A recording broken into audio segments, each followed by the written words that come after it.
Progress. Let's do it.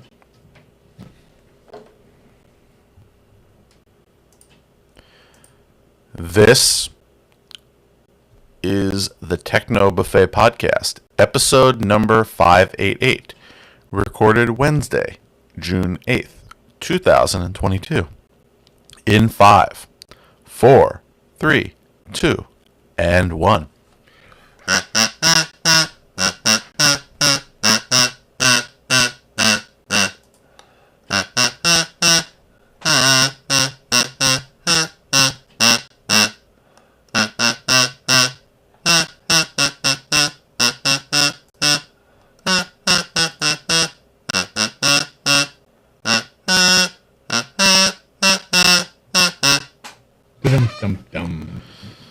Welcome to another exciting episode of the Techno Buffet podcast. Currently on a Wednesday.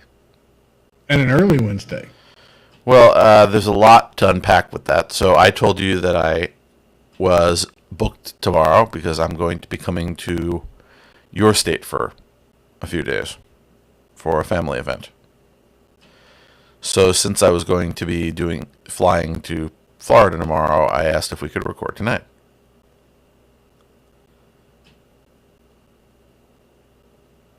Thank you, by the way, for that. I know you have other things to do. No worries. Yeah. So other than that, there were a few things I forgot. So last week and the week before, if you remember, I was sitting in the woods when we recorded. Yes. So this week I am back in my apartment because it's closer to the airport where I'm going to be tomorrow. And a few weeks ago, before I left, I completely rebuilt part of the system here, and I forgot about it until about half an hour ago. Did you do anything interesting to it when you rebuilt it? Yes. Well, so I retired the Chromebook that's been acting as the Jerry computer for a while because it no longer gets any updates as of June. Oh, no. And Did it need updates? What? Did it need updates? Security updates. Yes, but were you doing anything on it that would expose it to security risk? Yes, talking to you every week. And you consider talking to me a risky activity? Well, again, I decided that I would go with something else, a different computer. Okay, what'd you go with? So what is the new Jerry computer? Is there a new Jerry computer? Yes, Is it a sexy Jerry computer? It is a GMK NUC box. You got me on a microcomputer? Yes. So you're on a NUC box, which is sitting on... I think I may be offended. Why? Because I'm not worthy of even a mini computer. Harumph. A computer that I use once a week to talk to you and to connect to Zoom. I thought it would be good as a little mini computer. So I redid, if you remember, I was doing this a few weeks ago. I redid all the wiring. I replaced the USB cables with shielded USB cables. I replaced the audio cables with thicker audio cables. And I did calibrate it, but I did not remember that I needed to ask for some extra time with you to live calibrate it. So I think I got it right. I also, I think it was... Recently, I replaced the microphone as well, and I can't remember if we did a show with this microphone before I switched. So this is essentially, I was using a condenser microphone. I switched over to and I always get my terms right, to a cardioid microphone. Sorry, I have a headache, so my recall ability may be a little off. So this is the new microphone, which is much more directional and hopefully will cut out some of the background noise. So this is me talking straight on into it. But if I move over to the side like this, it fades away. And if I move over to the side, it makes your audio level kind of up and downy. I don't know if there's a word for that. Roller coasty? It's called inconsistent. It's called I actually have to face the microphone when I'm talking to you and I can't turn to the side. So that means I have to be more aware, but it does cut out the background noise. Nice. But again, it's just one of those things where the microphone has to be in a specific position. The other one was broader, but again, it picked up everything. So I hope the sound on this is a little better. I like it. Okay, so I mean, I wouldn't go better, but it's certainly not bad. well, again, better as in more consistent. Having to remember to not turn my head too much, or at least when I'm talking, because you may notice that's a habit of mine because I have the one monitor off to the right like this, and I have one monitor that's directly ahead of me. The monitor ahead of me is where I'm looking at stuff with you. The secondary monitors where I have the Zoom set up. So likelihood is if you hear me drifting to the side, it is because I'm looking at the Zoom configuration, which is on the right monitor to the right of my. Some people do it differently. Let me ask you, because you have a multi-monitor setup, although yours is a lot more extreme than mine. Okay. If you are staring forward from a seated position, how many monitors are directly in your field of view? 3. Okay, so the seam between the 3 monitors is in the middle of your face? No. I have one monitor front and center, Yeah. and I have a monitor flanking. I have 2 monitors flanking it, one on each side. Yeah. So the seam is, and the monitors are right at peripheral vision. Yeah, I turn my head. I really should move to dart my eyes to the right. So I have one monitor front and center, and then the other monitor is slightly off to the side for monitoring purposes. But I have a tendency to turn my head towards it. I really should just move my eyes. But again, it's just one of those things. Then there's the third monitor, which I added in, which took the place of the little laptop I used to keep on the desk. Right. For you, I have a little monitor. I used to use it when I went on trips as a secondary monitor, but I switched to a different one. So it's a 13-inch like little mini flat panel that again is only used to feed this little NUC box, so I can see you, or rather the computer that's representing you. My only problem is because I don't want to put another keyboard on the desk, and I can't use a KVM because I'm also controlling the computer that I'm monitoring the streams on. That computer is controlled using a little handheld, little wireless keyboard. Yes. So like a thumb-sized one, and that's not always convenient. But, we learn. So that's my little setup here. I hope it's an improvement. And again, there are some other tweaks that I've added in, including I have a little Zoom mute device, which is like a 3-button keyboard that's wired into it that has a mute button. Haven't quite mastered that yet, but I'm work in progress. Okay. So other than that, I had a little home automation related problem today that I'm not sure I have time to fix before I leave. The light switch in my living room, which is where I, again, am sitting now, where I keep my desk. Since as a 1-bedroom, I have one room that's a work room and the other room that's a sleep room. It keeps registering presses and turning my lights on and off even though I'm nowhere near the switch.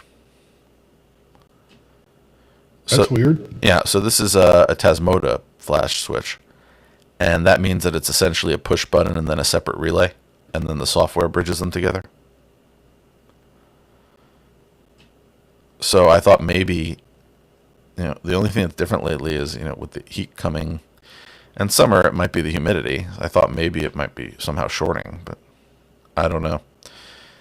That switch is on my list of things to replace, but I'm not doing it before I leave town, so I probably have to do a quick fix after the recording to just make sure that it doesn't continuously flash my lights and turn my fan off, which is getting a bit annoying.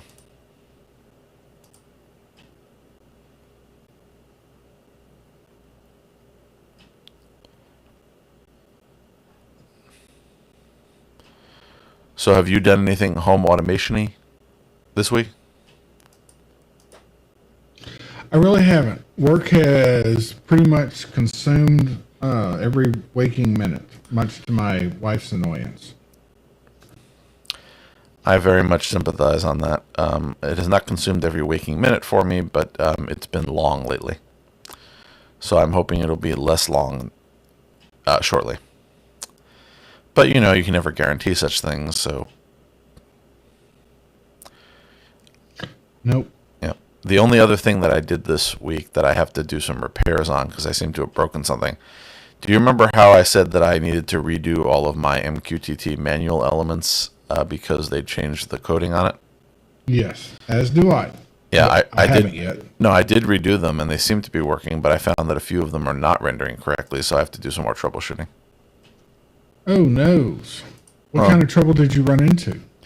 I don't know. It says everything is encoded correctly, but some of the entities did not actually generate.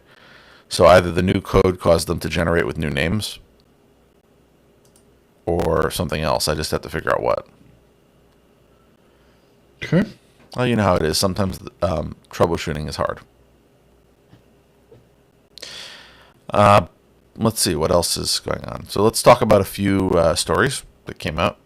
Not a long list this week. Apparently, your beloved iPhones will be required to use USB-C charging by 2024. So we've covered this before, but apparently it's going to happen. I so very much hate this. Well, I was watching somebody who was commenting in regards to this. Not all USB-C charging is consistent. So how will this be consistent? I don't think it's I find it.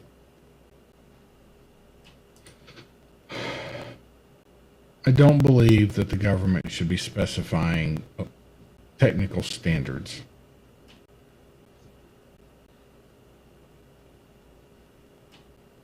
What if somebody next week comes out with a wire or connection standard that is way better than USB-C? Sorry, can't use it. We've already standardized on USB-C. You could use it, but then you'd be breaking the law and be subject to many fines. And yeah, you're not going to get anybody to use it because they'd be breaking. Oh, No, I essentially understand that. On the other hand, I like USB-C in the sense that I like having one thing where I don't have to have 50 different charging cables. But I do too. yeah, That but doesn't mean I want the government to no, dictate it. I've agreed with you on that. When the government gets involved with things, it is, especially technology, it does not always work out. But Apple specifically is known for doing their own thing, not because necessarily it is the best thing, but because they want to control things. And again, regardless of your opinion of Apple, that has been their operation for years. Yep. So they're essentially doing this to be different. If they were not doing it to be different, then they would jump on the bandwagon that every other thing is starting to jump on. Anyway, it just means I need to I started out only being able to get single USB-C chargers, and then I was able to start getting double, and I have one triple.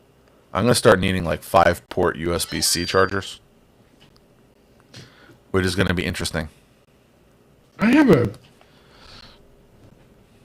a triple with an A that provides like 10 amps.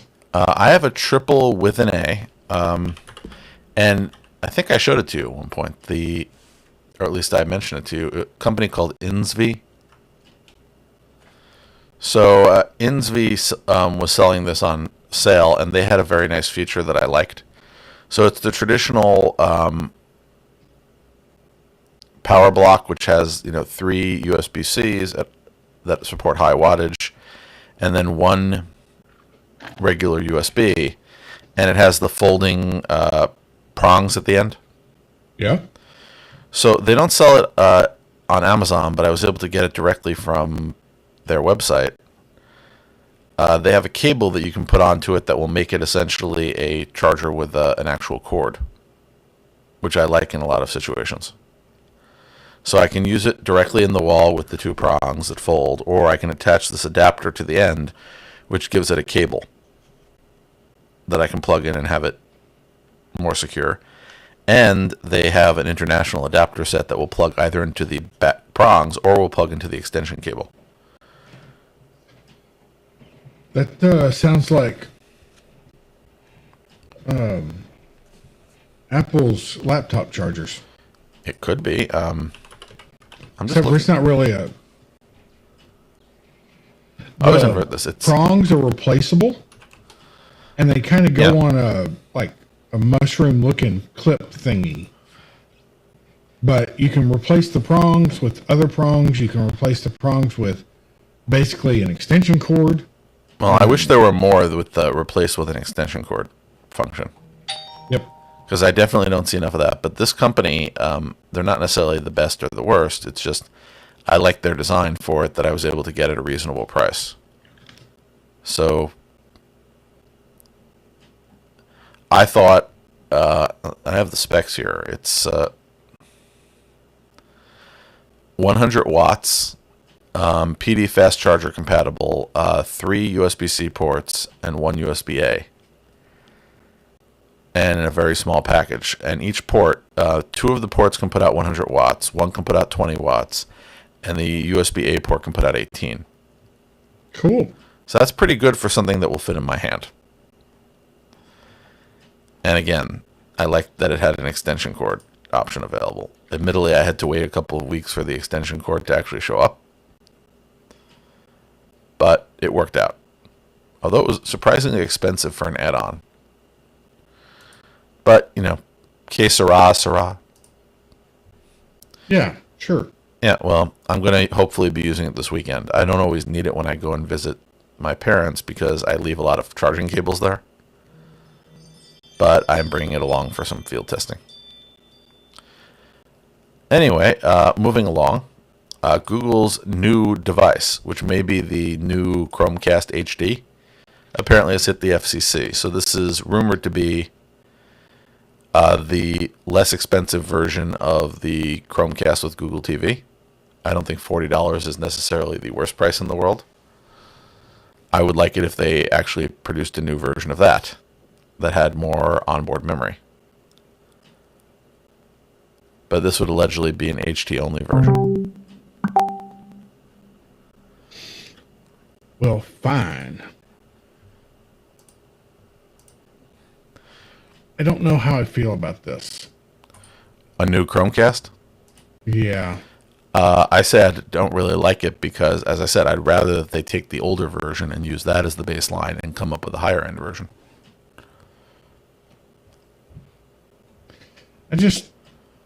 I hate having my cords taken away. Which cords are being taken away? Like the USB cords, or not USB, the Ethernet. I actually hook them up with an Ethernet cable. So I have one in the place in the woods upstate that I use because I don't have my DVR there, and I use it so that I can sideload the Myth TV front end software. So there, I actually have it hooked into a USB-C hub and hooked in via Ethernet.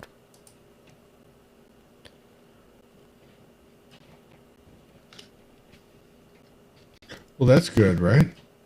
I mean, that sounds good. I guess maybe you could do that on this as well. Hopefully. The thing is, I would like it if I had more options with, because I think I mentioned to you that I put in a USB-C hub into the Chromecast and then tried to put in a camera so I could use it as a video conferencing device. Yeah. And even though the camera is a standard Logitech C920, which is a high-quality camera, it seems to be, with most of the cameras, it seems to be not using the full resolution settings when you actually use it in Duo, which is a supported Android TV app. Oh, Well, eventually silly. they'll... Yeah, so I don't know why, if they support cameras, why they can't support... It's the standard, what is it, UWC spec for cameras, which doesn't really require a driver. So I have no idea what's going on there in regards to the software, but maybe they'll do an update. Anyway, Probably not. you never know. I don't, but I suspect. Well, again, they made it an Android TV app. It's an Android TV device. It might not be that they specifically do it for the Chromecast, but it might be as part of an OS update. The one reason why you always want to get the Google device is supposedly they'll update it more, and some of the other devices might get abandoned.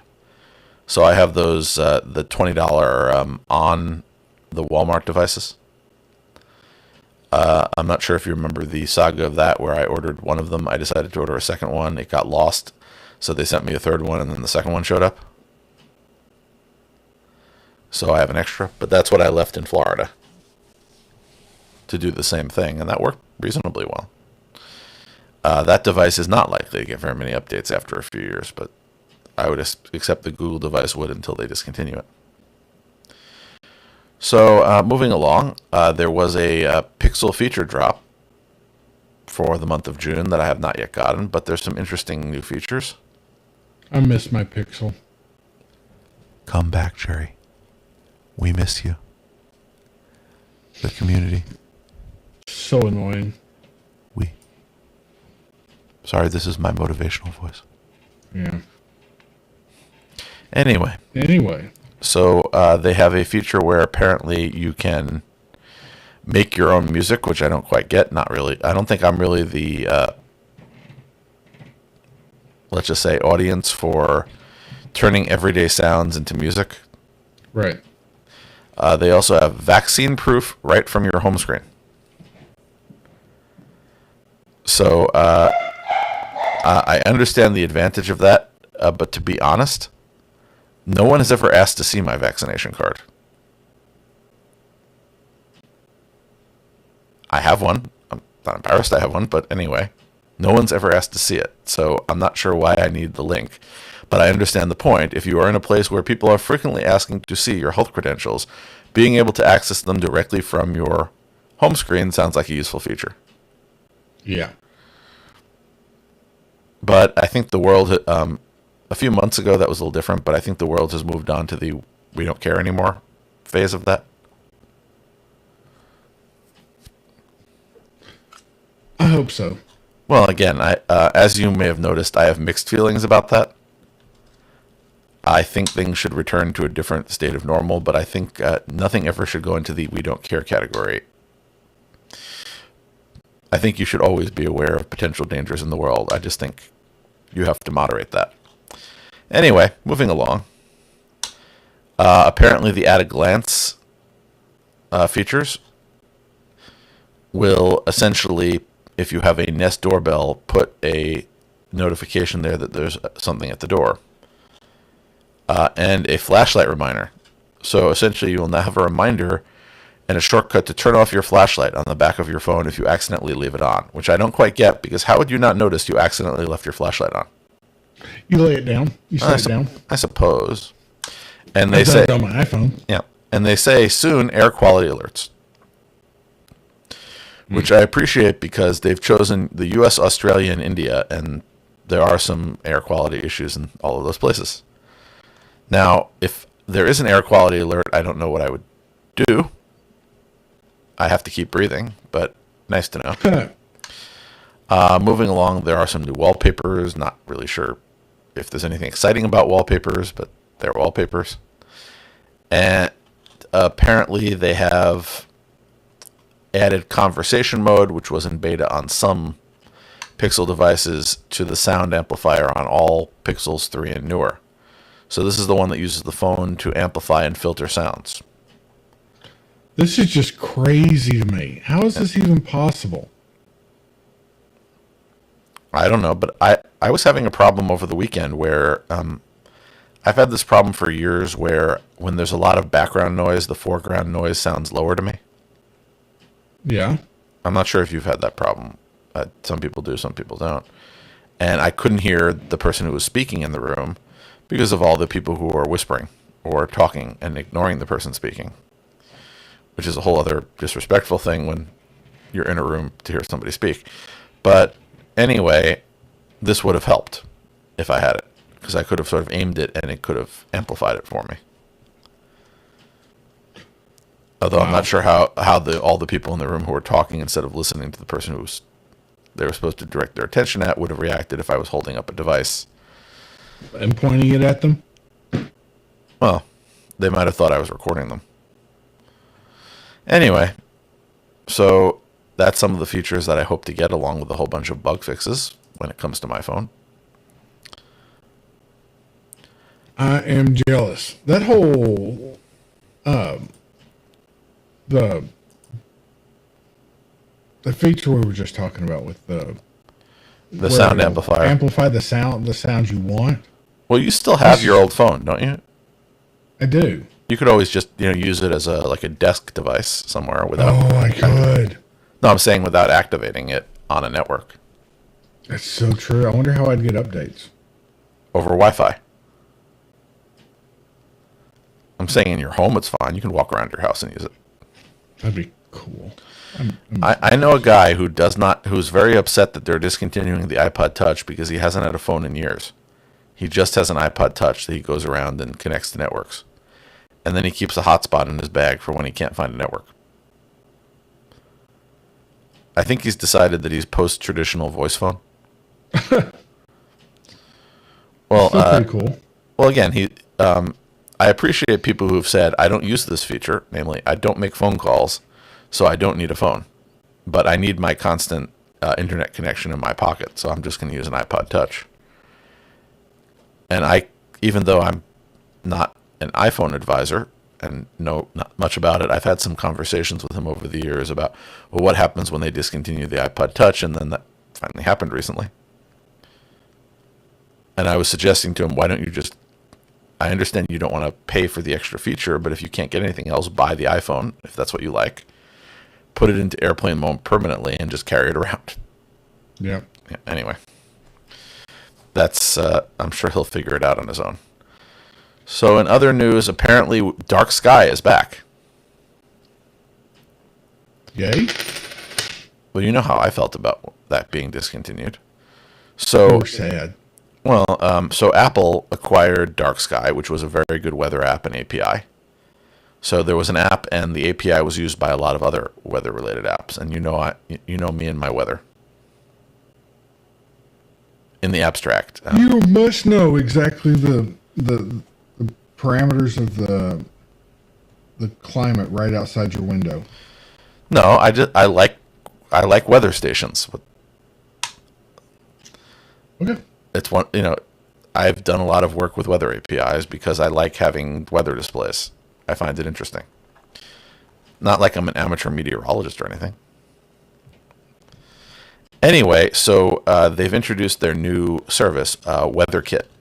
So WeatherKit is, again, essentially a Dark Sky replacement. It is an API. So that means that the Dark Sky API, which is no longer active and you can't get a new API key for it and is being killed off sometime next year, it means that even though this is a Apple product, it's going to be a REST API system, which means all the developers who created weather APIs that use Dark Sky could now replace it with WeatherKit, which is essentially Dark Sky. Of course, I could always stick to the alternative. Do you remember when I told you about Pirate Weather? Yes. So that's still out there. I'm a big fan of Pirate Weather. It's not the only thing I use, but I'm a big fan of it because the gentleman who created Pirate Weather, I just like what he did. And if you ever go to pirateweather.net, it's worth, just reading this. So essentially, this is somebody who took a bunch of publicly available weather data and created a Dark Sky API compliant weather store running off of essentially off of Amazon infrastructure. Yes. So, and he writes this whole really long explanation of how he did it. So it includes forecast, minutely data for 1 hour, hourly data for up to 168 hours, and daily data for 7 days for anywhere in the world, weather alerts for the United States. And his exact comment on it is he gives out essentially 20,000 calls a month for free for every 15 minutes, and it's subject to change depending on how much his AWS bill is. And you could donate money to him if you want to help him pay the bill, because he's not trying to do it for money. How the heck do you make 20,000 phone calls in a month? No, not 20,000 phone calls, 20,000 API calls. Oh. By the way, that would be you asking for a weather update every 15 minutes for a month. Would be 20,000, roughly. But again, if you like sort of the idea of how to build this complex system using data, his how I did this and his blog on it is really interesting. Weather is not my area of expertise in terms of the meteorology concepts, but it's just interesting where he's getting things. He's getting data from all of these public sources and using it to build weather ratings. So I just love that on a technical level. I don't think I'm capable of doing that. I don't. Cool. Yeah. So there are a few other things that I wanted to mention in regards to that June Pixel drop, which would be Google has also expanded car crash detection in Canada for the Pixel 3 and newer. Interesting. And on the Pixel 6, which I have at the moment, live chat translations are available in Chinese, Dutch, Korean, Thai, and Turkish now. I really want to try that. I have a coworker who used to teach English to people in Turkey. Yeah. I wonder if I actually tried the Turkish feature, if he would be able to converse with it. Probably. I assume if you're somewhat fluent in Spanish, from what I've gathered. I wonder if you've ever tried the Spanish version. My wife and I have, and she says it sucks. I can understand it, but she says its accent sucks. Well, I remember years ago, and this was when Google Translate came out, where you would, you'd have the app and you'd press the button and you'd say something into the phone, and then you'd hit the other button and it would spit it out in the other language, and then you'd press a button so the person could speak in what they call conversation mode. I had somebody who I always had trouble communicating with who spoke Polish. Her English wasn't very good, so one day I said, I want to try this. So I tried it, and she heard the translation come out of the other end and started laughing hysterically. I assume the context was a bit off on that, but no, you know how it is when a computer does translation. Sometimes, like the colloquialisms get lost, and it's all literal translation, not figurative. Yes. So I understand that, but if you are in a place where you do not speak the language or you have limited command of it, the person on the other side, yeah, you may be speaking as if you are a robot, but at least they understand you. So I'm curious to see how well this is in various areas. Moving along, if you use LastPass, which I believe we still both do. Yes. Their mobile app now offers access to your vault without a master password. That popped up, and that was kind of scary to me. So what they've done is essentially to unlock the vault and its stored passwords, you had to type in your master password. Now you'd be able to authenticate access via their mobile app. So what that means is, and a lot of companies are doing this, if you have your desktop set up, you'll be able to pair it to your mobile device, and then you'll be able to approve it on the mobile device and unlock it. Yeah, but... Well, again, you can also turn this off if you don't trust it. The idea that if you have my phone and you can unlock it means that you have access to all of my passwords is just kind of... Well, no, that's if you have your phone and you can unlock it, you can unlock the vault on your desktop, not on your mobile. I don't like that. Yeah. Well, to some degree, it depends on the security. I'm sure it's good for some people. Well, let me ask you some practical security questions. Your phone is locked with what? A 4-pin key and a face image. Okay, I've never used the face image thing. I'm still on fingerprint, which has its own issues. Your computer is locked with what?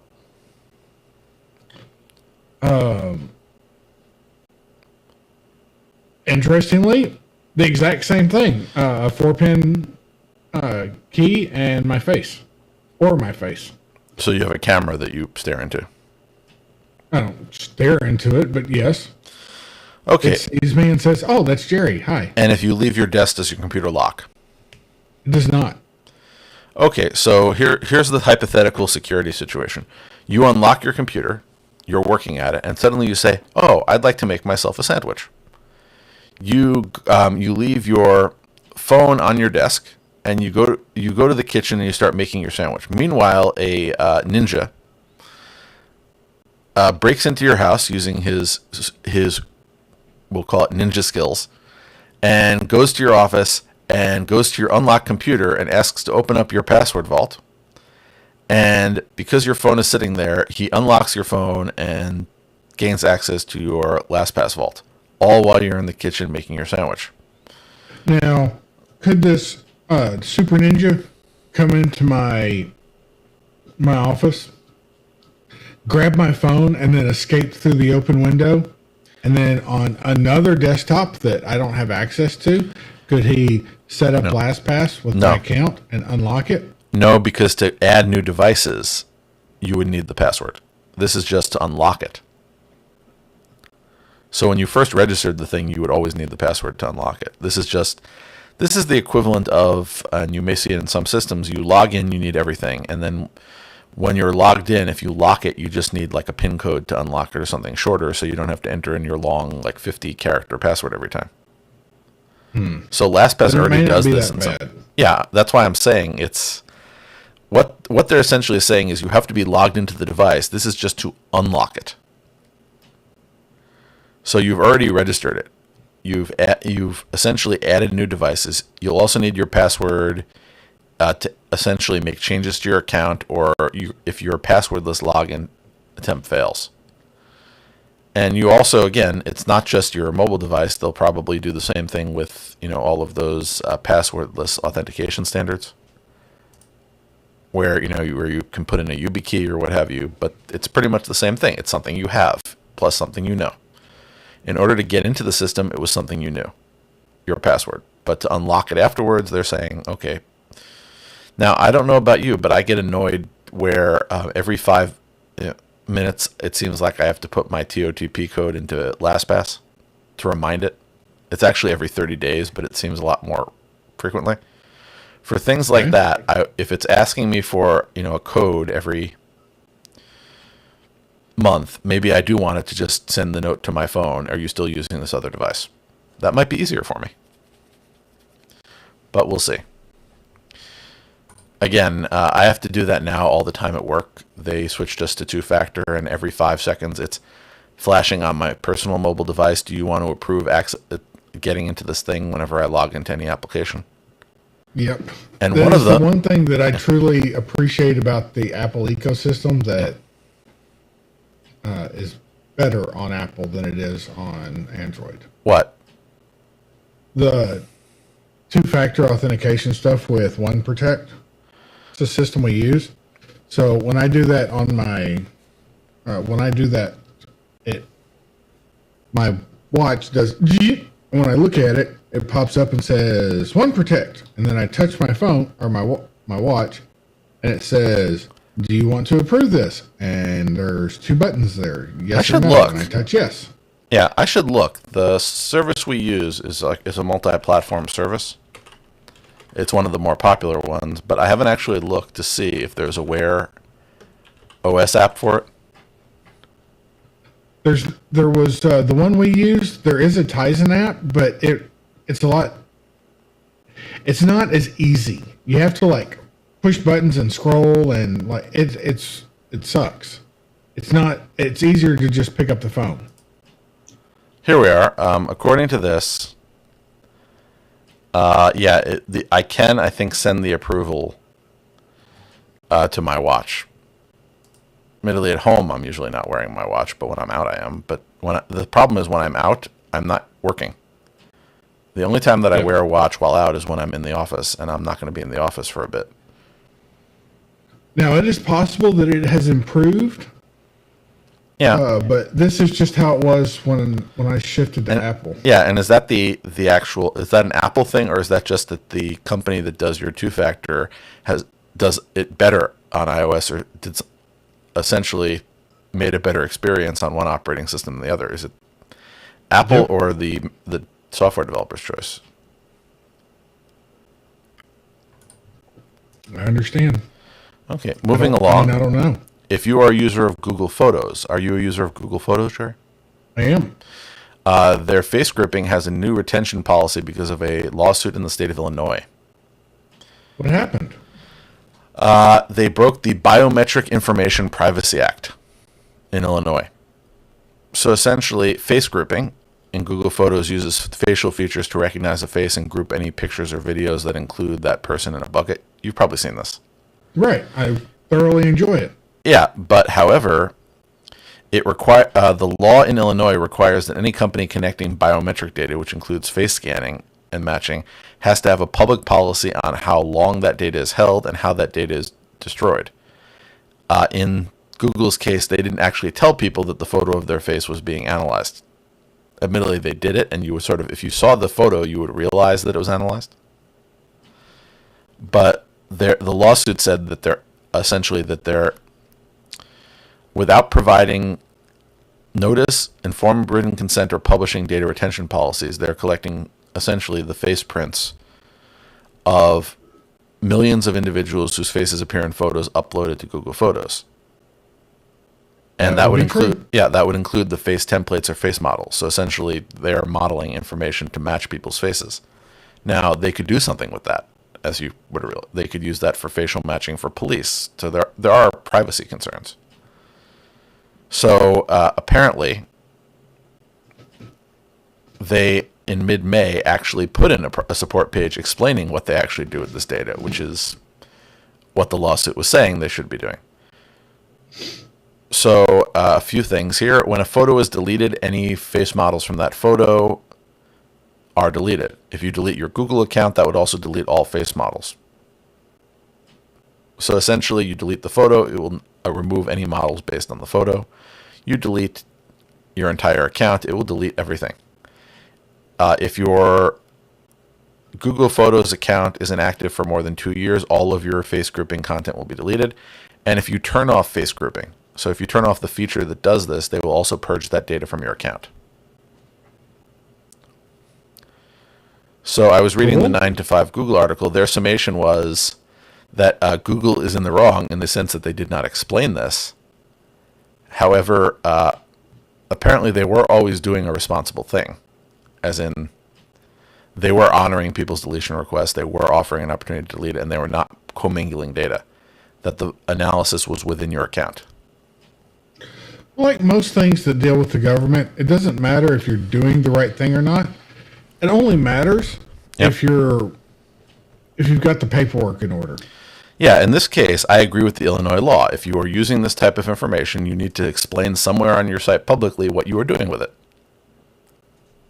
I don't think that that's unreasonable. However, companies rarely seem to explain what they're up to their customers. Although you could argue that with Google Photos, we may or may not be their customers. We've had that, I think, discussion before. Yep. So the next one is about my continual home network.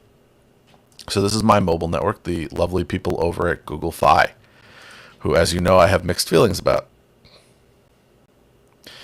So they expanded their coverage with their W Plus network of high-speed Wi-Fi.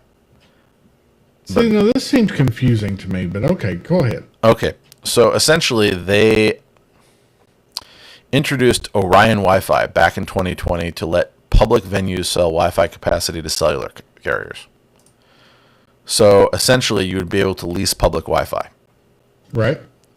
Which is interesting in itself because, again, usually public Wi-Fi is free. That's the public part. So this would be private Wi-Fi in these venues. So essentially you'd have a premium network that you might be able to use that are separate from whatever you give people for free, that various cellular carriers can essentially use a standard to register to. Yep. And again, that to some degree makes sense, where it's okay, fine.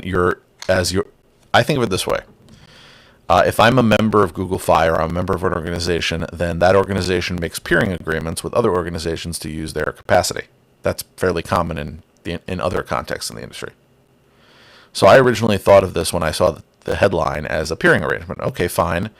I'm a Google Fi subscriber. They contract with these companies to give me access to their Wi-Fi, and I don't have to put in an SSID because the standard essentially will accept the credentials that my phone gives out. That sounded good. And then, you Right. start reading more closely, and your Wi-Fi will count against your data cap. which is what the part that confused me. Yeah. Data cap is your cellular data, Yes. right? You get charged by. So getting connected to a Wi-Fi thing, and you still get charged for it? Yeah. And the thing is, what we end up happening with this is I'm not going to realize it. So what they did was, and if you look at, they have a screenshot here. Instead of the little Wi-Fi logo, it's going to say W plus, so you will know that you are not on, that you're on a metered indication, even though it's Wi-Fi. I don't know. It doesn't seem very. And they seems claim subtle. No, I'm saying I don't really like this. It also, they claim it never automatically connects when one of your saved Wi-Fi networks is nearby and available. But what if there's a open one? Well, if you save that network, then no. Right, but I mean, if you're in Starbucks, is it going to connect to the Orion portion of Starbucks or the preset portion of Starbucks? One would assume if you had the free network enabled and it was a good quality network, it would connect to it. But the problem is that Google considers their W plus networks to be a better than any low quality Wi-Fi connections. So it's sort of somewhere in there you can turn it off. So there is a not allow them to do this. So far I've left it on because I've never been on one of these networks, so I haven't, felt annoyed. But one, you can opt it out, and two, again, I could think of circumstances where I'd want the premium Wi-Fi network, even though it was metered. What surprises me is I have to pay at the same rate as cellular data. I know. You would think that it would be like a discounted rate, because I don't mind paying for it if I really need it. Now, is it possible that you're getting a better internet connection? No, you're supposed You're to. getting a better connection, so it is still worthwhile. That's what they're saying. That's why that's their position on this. Their position is you are getting a better and premium network compared to what you might get for free. Also, do not assume that every place that this will be, there will also be a corresponding open network. Not every place has that. One of their examples would be stadiums. I don't know. I haven't been in a stadium in a while. Do they have free Wi-Fi in stadiums now? No, not here. It's not common. Okay, so what if at the stadium where you wouldn't get free Wi-Fi, you can get this, and at stadiums, there's usually a lot of mobile congestion because there are a lot of people in one place. So there is a possibility that this might work for something. But again, it's back to I'll wait until I have a use for it.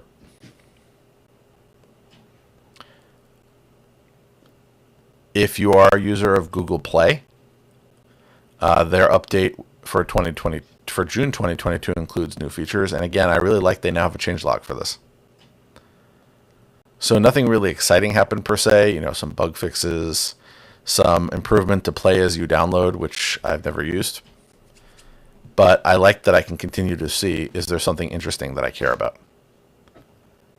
And I sort of wanted to point this out again and again because I like changelogs. I've always liked changelogs. You've always liked what? Changelogs. Ah, yes. Yep. So I also wanted to include this opinion piece about the merger of Duo and Meet, which we talked about, which was the comment, the merger of Duo and Meet fixes one of the company's worst tendencies, namely the tendency to create like 50 different products and then kill the one that you like. Funny, but true. Yeah, but I thought this was a worthy opinion piece because it sort of summarized this is the first time that it looks like the transition between two products is actually not so bad.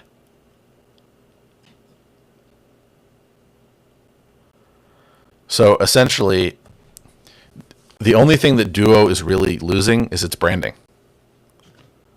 The Duo mobile app is going to be replaced by the Meet app. Meet will have feature parity before it goes away. So essentially any features that are in Meet that are not in Duo will be ported over to the new merged platform. So it seems pretty seamless.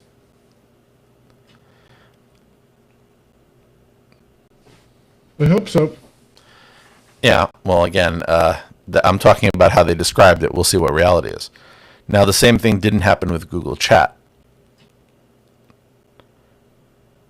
Hangouts. So essentially, if you remember what happened there, Hangouts died.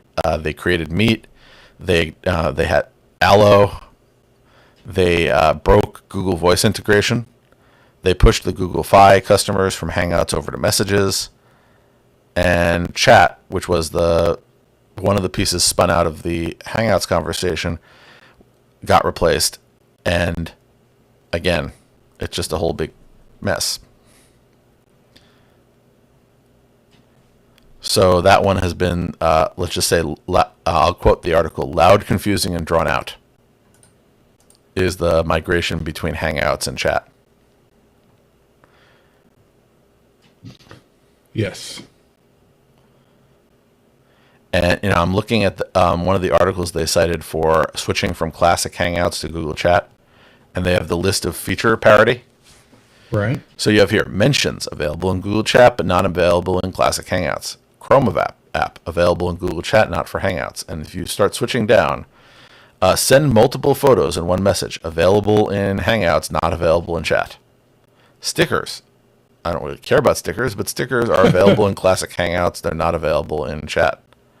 So it's sort of this, okay, they didn't even make sure that, these two features that seem fairly simple were there early on.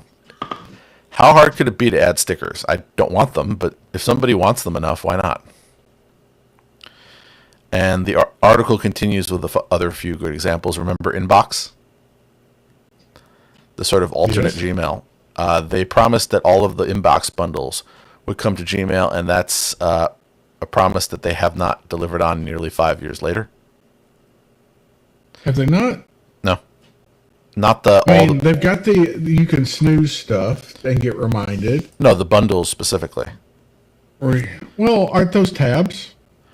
They don't have all of the same ones. No, but you can make your own. Yeah, but again, they promised that all of the features would be delivered over. They did not deliver them. Well, true. Yeah, no one was saying they didn't deliver something. It's saying they didn't deliver what they said they were going to, that's why they discontinue it. All those features are coming over.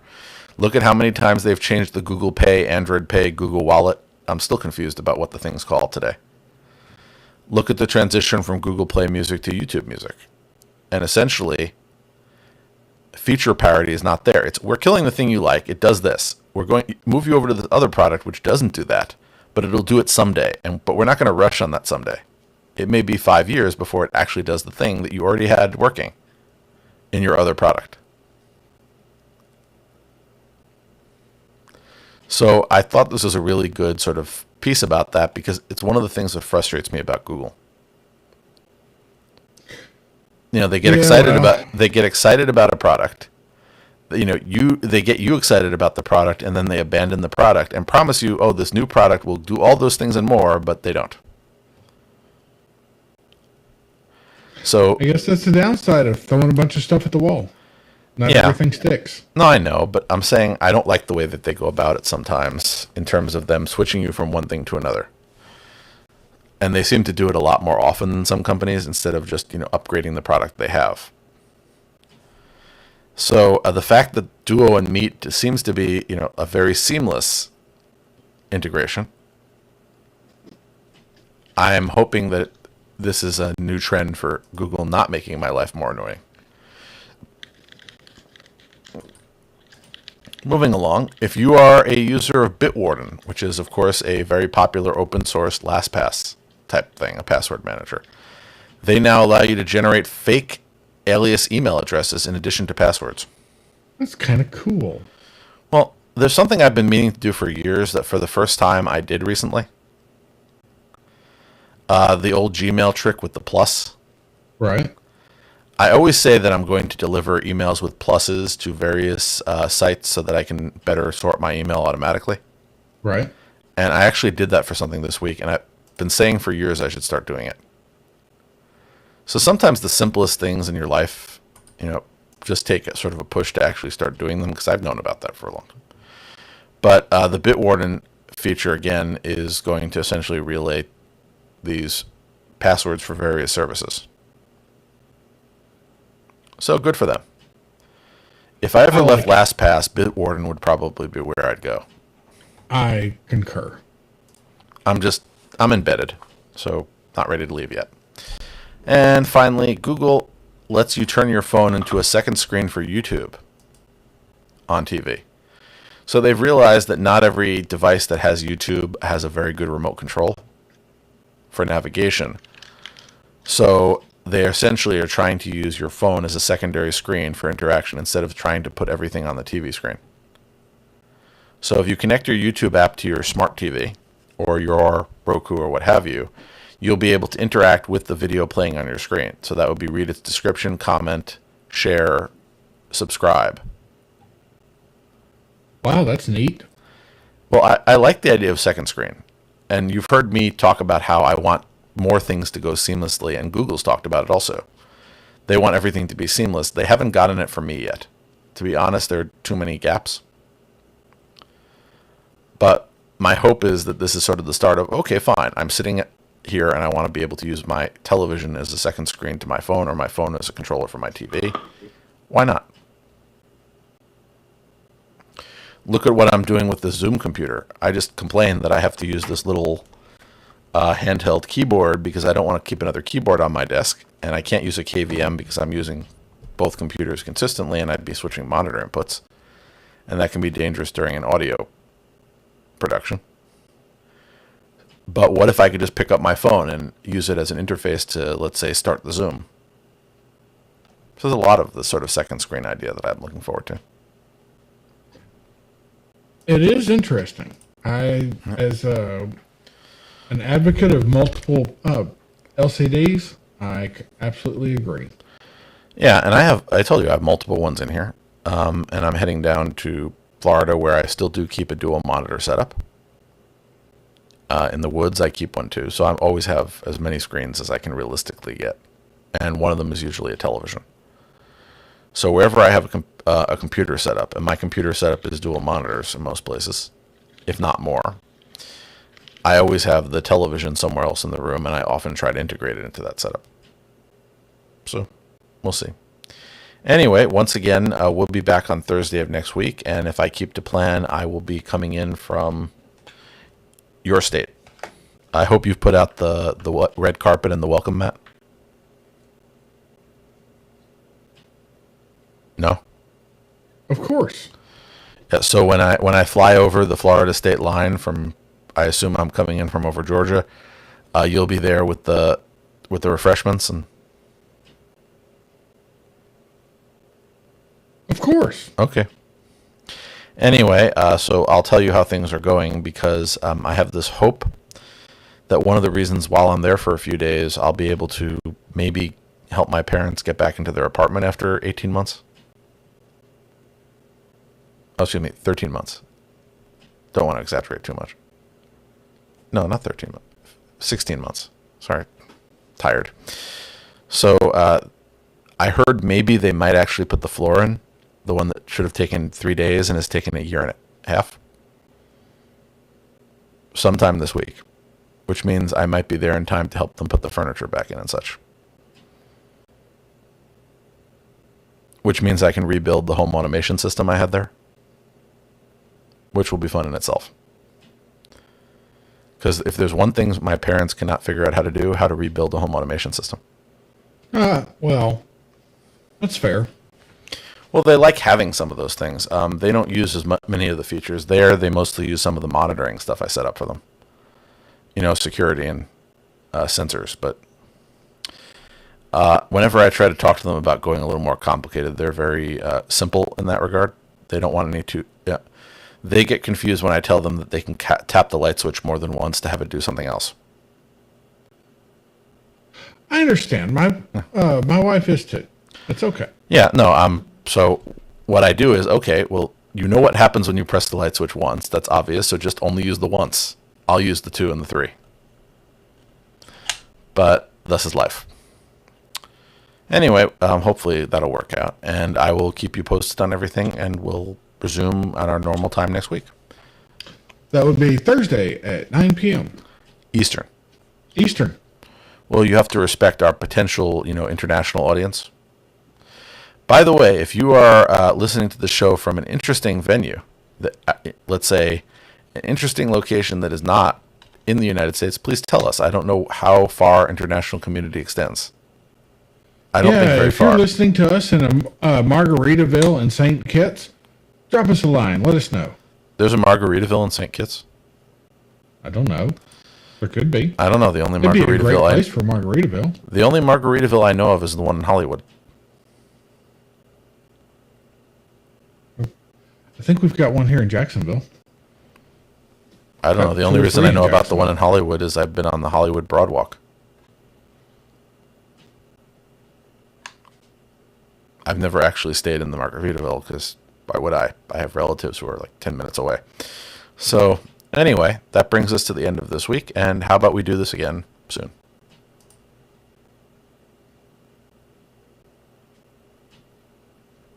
Shall we adjourn? Let's adjourn.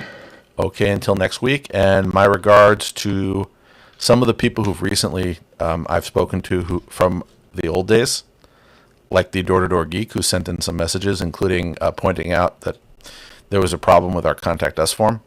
I appreciate him constantly checking up on us. Would that possibly explain why nobody contacts us? No, they weren't contacting us when it worked. Essentially, it had one of those CAPTCHAs on it, and the CAPTCHA was registered for Android Buffet. And I didn't really notice that when I switched over the URL. Even though it redirected, it was generating an error. So it wasn't apparent. Either way, it's fixed now. But, yeah, beyond that, I also want to say hi to Murph, who I was talking to recently as well. I mentioned he wanted to know if anybody from the community, including me, were coming to the upcoming Hackers on Planet Earth conference in New York. And I still haven't decided. That sounds cool. I will not, because New York is scary. Okay, well, the thing is, it used to be that I wouldn't go to it because, there are several reasons. One being, of course, the continual worry about people. But they're moving it from the Hotel Pennsylvania near Penn Station, which I never went to for that. I was in that hotel a few times. Also, apparently, it's being demolished, which is a shame. But it's going to St. John's University in Queens. So it's coming to my borough, which makes my life easier. So they're going to be doing that on July 22nd and through the 24th. So you can visit their website, hope.net, if you actually want to go. And as I said, I do not know if I'm going to go over to that. I'm not sure if it's really my crowd. It sounds interesting, and there are probably a lot of interesting people. But I looked at the list of, confirmed topics. So you have things like botnets are the best way to measure user hostile behavior on the internet. Cat-shaped hacker hardware. How I accidentally made a business at 18. COVID making. From cyber pantries to cyber glasses. The COVID crisis was the opportunity to make a better world from the comfort of your old home. So essentially all of the sort of things that were done when people were at home and had extra time. Cybersecurity certifications, defensive computing. So it's not that they're bad topics. I'm not sure if it's really something that I would get a lot out of. I might be very interested in meeting the people, but they're more topics for another individual. But I'll let Murph try to talk me into it. He's tried before, but maybe it'll work this time because it's easier to get there. It's only a short bus ride away if I want to take the bus.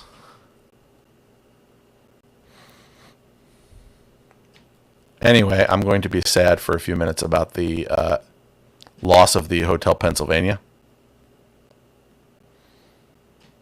What is that?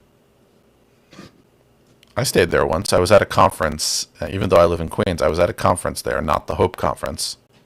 No, but when you say loss, do you just mean they're going to go elsewhere, or is it like demolished? If they haven't demolished already, as far as I know, they started demolition. Oh, okay. But no, I stayed there for a conference in the late 90s. So rather than go back, this happened a few times. I would go to a conference and somebody would say, I have a spare bed in my room because they were out of town. Would you like to rent it for a minimal fee? And it was just easier than taking the train back. So I did that a few times. So again, sad to see a venue where I did things in the past go. But again, nice to see that they're coming to Queens. The people at Hope. So just bridging and transitioning from Hope. I hope to see you next week, Jerry. I'm sure you will. Well, think life happens. Yes, it does. Hopefully all of my equipment in Florida is working. I better test that when I get there. That's where where my old equipment goes to die. Or at least retire. So until next week. Until next week. Bye, folks. Goodbye. Recording stopped.